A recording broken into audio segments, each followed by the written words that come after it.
வணக்கம் நண்பர்களே, இன்னைக்கு பாத்தீங்கன்னா நம்ம 100 நாள் ஜேர்னில 24வது நாள். இன்னைக்கு காலையில பாத்தீங்கன்னா வேகமா எழுந்து கிளம்பிட்டேன். ஸோ என்னன்னு பாத்தீங்கன்னா வேளச்சேரியில வீக்கெண்ட்ல டிராயிங் கிளாஸ் எடுக்கிற நண்பர்களே. ஸோ போற வழியில பாத்தீங்கன்னா ஒரு காஃபி வாங்கிட்டு அதுக்கு ஒரு பிஸ்கெட்டை சாப்பிட்டு கிளம்பியாச்சு. அதுக்கப்புறம் பாத்தீங்கன்னா பசங்களை டிராயிங் வரைய சொல்லிட்டு சைடு கேப்ல பாத்தீங்கன்னா நானும் ஒரு போர்ட்ரேட் வரைஞ்சிட்டு இருந்தேன். கிளாஸ் முடிச்சதுக்கு அப்புறம் வீட்டுக்கு கிளம்பிட்டேன் நண்பர்களே. ஸோ டி நகர் புது பிரிட்ஜ் வழியா தான் இந்த வாட்டி வந்தேன். நம்ம வீட்டில் இன்னைக்கு பார்த்தீங்கன்னா பிரிஞ்சி தயிர் பச்சடி. ஸோ அதை சாப்பிட்டு நம்ம தீனா நண்பருடன் டவர் பார்க்கு கிளம்பியாச்சு. டவர் பார்க்கில் இந்த வாட்டரிங் போட்டிருந்தாங்க. எப்பவுமே இது போடுவாங்களா தெரியல, ஆனால் நாங்கள் வந்தப்போ இது போட்டிருந்தாங்க நண்பர்களே. நான் எடுத்த வீடியோலே இந்த ஆங்கிள் எனக்கு ரொம்ப பிடிச்சிருந்தது. ஸோ ஃபோனை கீழே வச்சுட்டு டவரும் நாங்களும் தெரியுற மாதிரி ஒரு சின்ன கிளிப்பு தான். சண்டே பார்த்தீங்கன்னா டவர் பார்க்கில் இந்த சிங்கிங் கான்டெஸ்ட்லாம் வைப்பாங்க. ரொம்பவும் அருமையாக இருந்தது. நீங்களே கேளுங்க நண்பர்களே.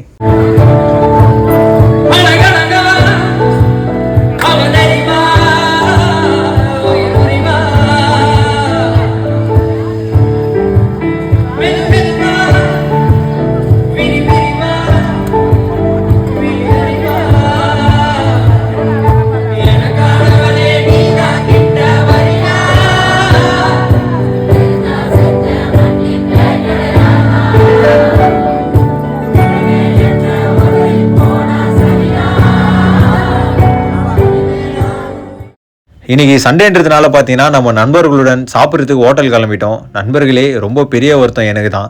சஷ்டி விரதம்ன்றதுனால நான்வெஜ் நீ கட்டு. இவனுங்க இங்கே பார்த்தீங்கன்னா பீஃப் கறியை என்னை வெறுப்பேற்றுற மாதிரியே சாப்பிட்டுட்டு இருந்தானுங்க. ஸோ இங்கே எனக்கு யார் உதவுனான்னு பார்த்தீங்கன்னா கடையில் வாங்கின்னு வந்த சம்சா தான். சாப்பிட்டு முடிச்சுட்டு ஒரு பன்னீர் சோடா குடிச்சிட்டு அங்கேருந்து கிளம்பிட்டேன் நண்பர்களே. நம்ம 100 நாள் ஜேர்னியில் இன்னைக்கு பார்த்தீங்கன்னா 24வது நாள் சிறப்பாக முடிஞ்சுது. ஸோ நாளைக்கு வீடியோவில் உங்களை சந்திக்கிறேன். பாய் பாய்.